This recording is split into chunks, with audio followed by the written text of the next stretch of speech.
everyone, welcome back. This is Veguilla-Lezan, the creative behind the Freelance life on YouTube and the owner of Bella and Sophia Creative Studio. You may know me from my Skillshare classes or my videos right here on YouTube. I have a background in the corporate marketing and design industries, and I've taught as a professor in higher ed for almost 10 years now. I also run Bella and Sophia Creative Studio. We focus on things like digital stationery, physical stationery, graphic design, and illustration. So today I wanted to focus on a tutorial for my creative business series. Marketing is an incredibly important aspect of running a creative business as a freelancer.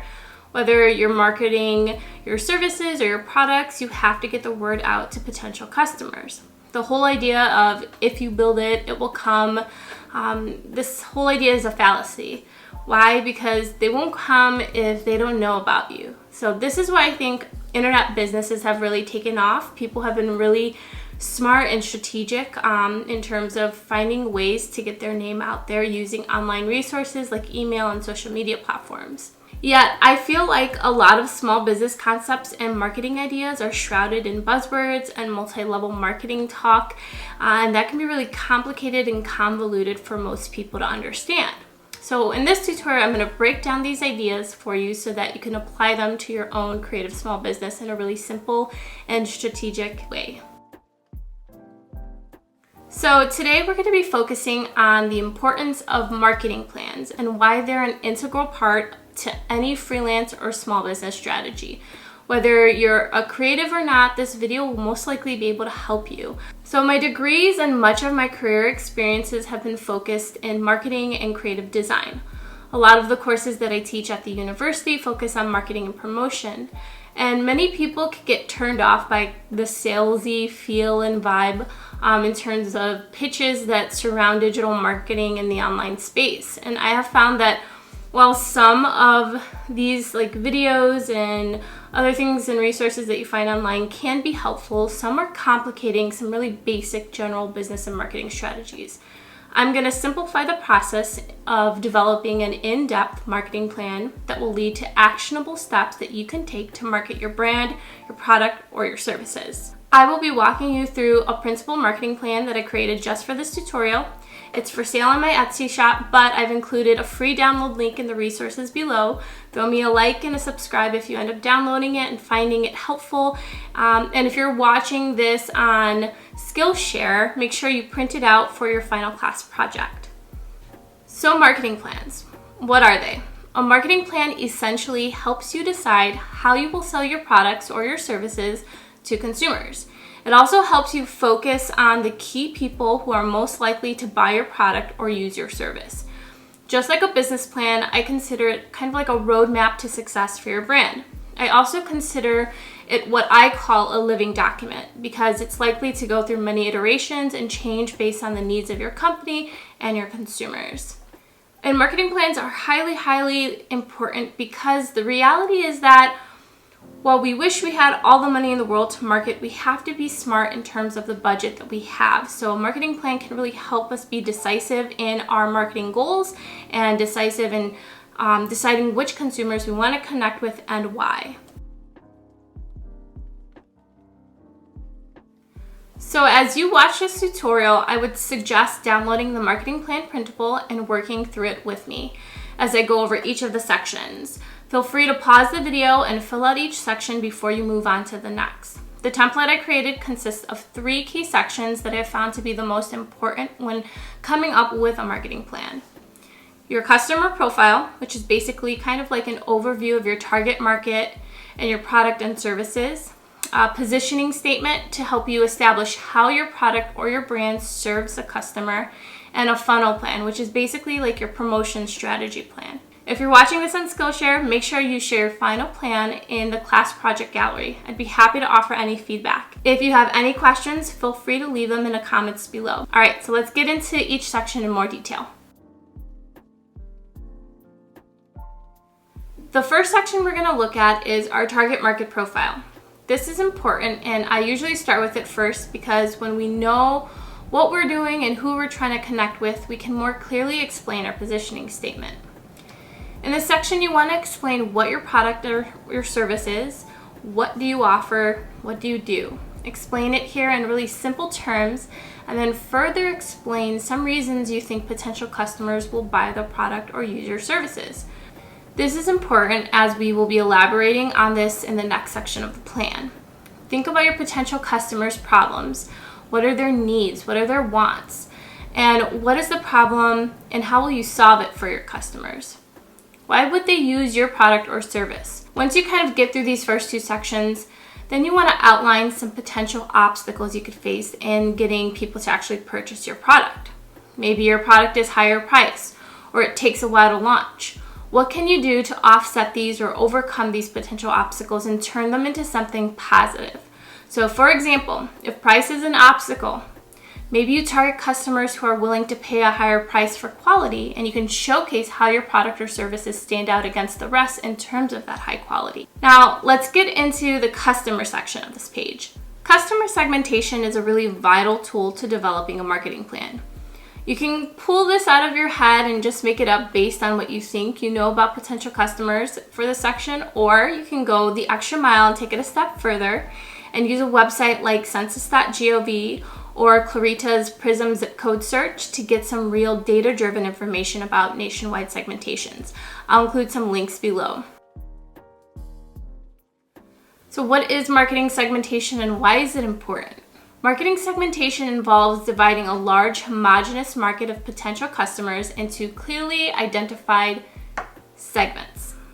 Customers are divided based on meeting certain criteria or having similar characteristics that lead them to having the same product needs. So segments are made up of customers who will respond similarly to marketing strategies. They share common interests, needs, wants, demands, and there are three key parts that we look at when we're segmenting a population. The first area I tell students and anyone who is a small business owner or creative that are looking to create a plan like this is to look at demographics. So this big funny sounding word is basically data.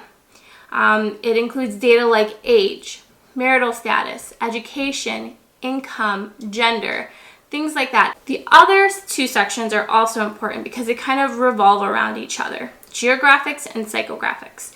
So when we look at dividing out a segment, we want to look at where they're located. So geographics basically include information on physical locations, things like zip codes and cities and towns. And what that means to you is it gives you a deeper understanding of who these people are, what they're about. And then finally, psychographics includes information on a group's personalities, their values, their opinions and attitudes, their interests and lifestyles. This includes things like their needs and wants in terms of their lifestyle. And all of these pieces together kind of help to create a much more realistic, humanistic version of who your potential customer is, so that way you can connect with them on a much, much deeper level. This can help you figure out what kind of marketing channels that they frequent. For example, are they email users?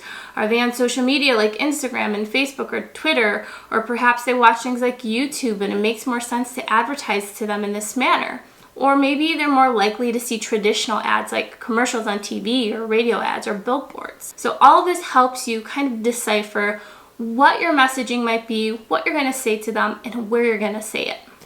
I also like to list marketing channels within this section, different marketing channels that a consumer might frequent. This gives me a head start that will help when I work on the funnel plan. Marketing channels are basically the places that you will promote your product or services. Things like social media platforms, email marketing, digital marketing using search engines like Google, or traditional marketing like newspaper ads, commercials, and radio ads all fall under these marketing channels. Finally, I like to include a list of possible influencers and brands that the target market might like. These could be potential PR opportunities to send products to, or they can just give you insight to the overall lifestyle of your potential customer and also give you some insight to potential competition within the field. So the next part of this plan that I want us to look at is the positioning statement. So before we can get into the marketing piece, we have to take a really good look at our brand. When you can clearly state what your goals are in terms of how you serve your customer, you can better market to a specific segment of people. A positioning statement is a clear expression of how your brand fills a particular customer need in a way that the competition doesn't. Positioning statements are really critical in the early stages of your company and also along the growth stages. So this idea of the elevator pitch. And this also plays into how you're going to message what you're saying to your consumers. All of this is really, really helpful when it comes to building out your marketing campaigns, building out those messages, building out your brand and product presentations, your website, and your overall branding in general, because it kind of gives guidance to who you are, what you're doing, and why you're here, and what need you're filling in the market. So think about what problems your customer has. How do you solve that problem? And what makes your brand better or different than any of the others out there? Why should they pick you? So you want to start with your mission statement here. In a really simple sentence or two, explain what your company does. This is a short statement of why an organization exists, what its overall goals are. It also helps to identify the goals of its operation, what kind of product or service it provides, its primary customers or market, and its overall geographical operation. And I know it sounds like a mouthful of different things to kind of include in something sweet and simple, and it's okay to start off longer. But after you start that, after you get, you kind of piece out what this section is, and maybe it's longer than a sentence or two, then you'll want to go back and start to cut it down so that you can have only one or two sentences that are succinct and very simple and easy to remember. So once we've gone through this first section, then we want to begin to further explain what sets you apart from the competition. Take your statement from the target market profile and elaborate on it. Think about what you can offer that others can't. Then I want you to think about what value you offer your consumers. Think about how your product value can then also be associated with your pricing. After this, I like to look at my pricing strategy.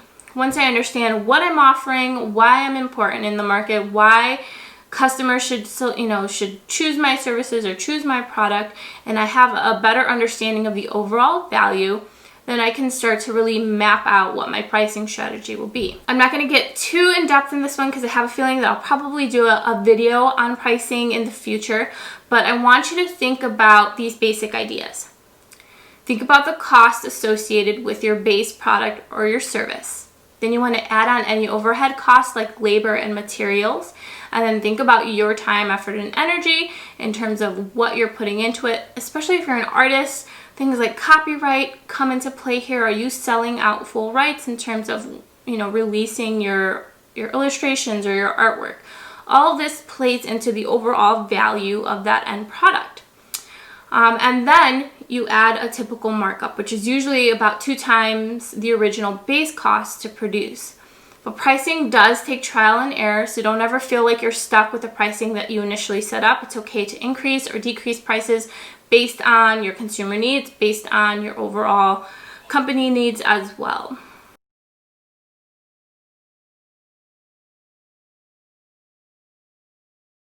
So once we've gone through those first 2 sections, now we can jump into the very core of the marketing plan, which is basically the promotions and marketing pieces. So we're going to be talking now about the importance of funnels and using marketing channels effectively. So this funnel plan is essentially the part of the plan that gets you to the action. A marketing funnel is a system designed to attract and convert customers or clients to your business.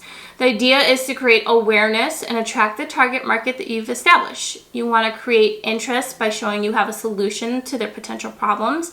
Then you need to convince them that you're the right solution, and finally convert them and get them to make that final decision to buy your product or pay into your service. At the first stage in this process, you need to create awareness. So what are your goals to get discovered? And then what kind of action steps can you take to get discovered? Do you share pictures of your product on Instagram, or do you send free samples to influencers that you outline in the very beginning portion of your plan? Maybe you use Facebook or Google Ads and target key customers using things like SEO and targeting tools through those platforms. What platforms can you use to get your product in front of the eyes of your potential market? As I said earlier, if you're researching based on data, if you're using websites like Florida's or if you're using the census.gov site, they talk about these types of things, what these people's likes and needs are, what kind of platforms and technological, aspects of their lives they're able to use and research with. So all of this research essentially is helping you to get a better idea of where these customers are, what they're listening through, and how you're going to be able to actually connect with them. Then you need to connect and gain the trust of your potential target market. The idea is to educate and highlight the features and benefits of your product or your service. Maybe you can offer a free download or maybe a free sample, kind of like what I do with my video sometimes. Something that offers information that is beneficial to the potential customers that you want to connect with, and then tie it in with something like an email sign up. I don't always do this because I know sometimes it can be a pain in the butt for people to sign up for emails, and maybe they don't want to be on an email list. So every so often, like what I'm doing with this video, I like to include things just as a free resource without any strings attached. But more often than not, I like to have some sort of transactional element. You get a free thing from me, I get an email from you. More often than not, you'll see people using simple platforms like MailChimp to start. This basically gives the client something to test run your product and also gives you a chance to gain an email so that you can connect with them again further down the funnel line. You can now offer things like promotions and product updates so you can get them to take action to actually make a purchase or sign up for a service. So once we've gone through the whole connecting and gaining trust, then we want to continue to build relationships with our customers. The idea is to get repeat customers and have your customers refer potential customers your way. So this whole idea of becoming an advocate. You can utilize the email list or even things like social media to connect with those customers that you've already established communication with. You can send email offers, promotions, and even coupons to repeat customers to reward their patronage. The idea is to figure out what each of your goals is for each level of the funnel and then be very, very specific on the action steps that you need to take to reach those goals. So one really good example of this is basically offering that free download, as I mentioned, right? So the goal here is to connect and gain trust with your customer base. And then in order to do that, you're creating a free download that they sign up for an email list, and then they get that download sent to them after they've signed up. So what are the different steps that you have to take to do that? You have to first create the product, right? So create your PDF download or whatever it might be. Maybe then after that, you have to figure out setting up your funnel. So maybe you are signing up for MailChimp, and then you have to figure out how to design a landing page. And then once you've designed the landing page, you have to design the email that goes out with the actual product attached. You have to load the product to some sort of cloud-based system that allows you to connect a link to that email that gets sent out automatically once someone has signed up for your email list. So there's all these different steps that play into this, and that's the whole purpose of this, being action driven. Once you figure out what the goal is, then you can break it down into little bits and pieces so that you can reach that goal and then move to the next step, within the whole process.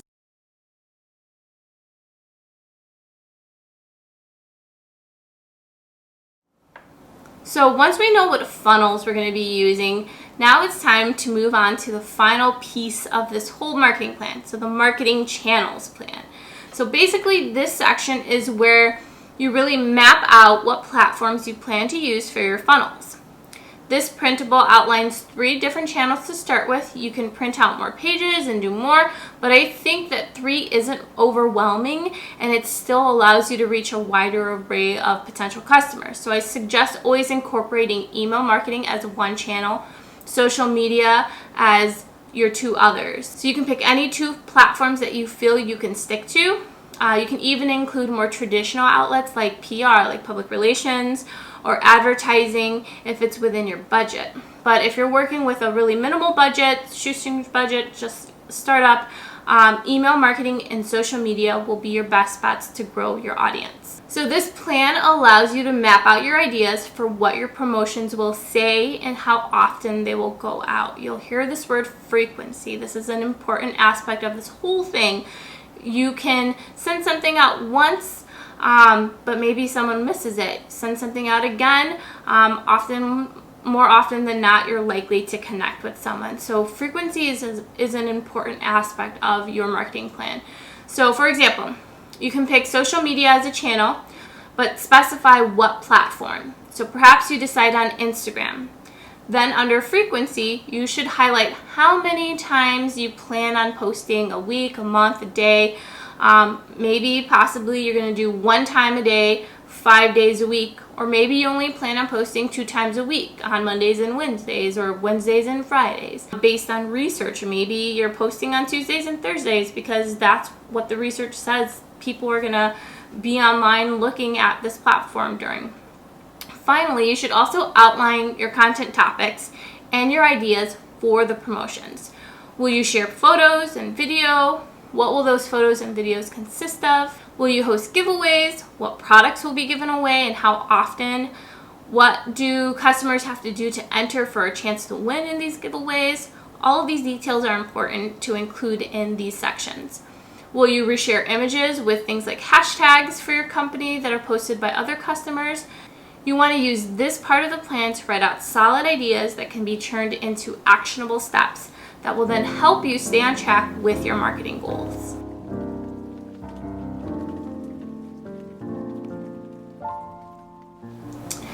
I hope you found this tutorial interesting and informative.